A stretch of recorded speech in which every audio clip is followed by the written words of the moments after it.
मी old school ती Gen Z ती city वाली आणि मी देसी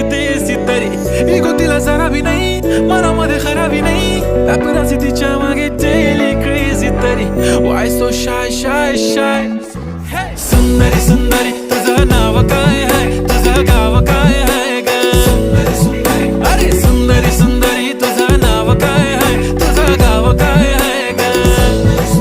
अरे सुंदरी तुझं नाव काय आहे तुझं गाव काय आहे ग ती ओजी एकदम फाईन आहे आणि थोडीशी डिवाइन आहे कशी लाजते बघून आयना आणि चेहऱ्यावरती शाईन आहे खानदानी ग्रॅटिट्यूड ॲटिट्यूड पुरा एशियाना चौथं किलं स्टाईल केलं तिच्या समोर फिक्क गोल्ड आहे बोलायला पक्की बोल्ड आहे खरंच खूपच सुंदर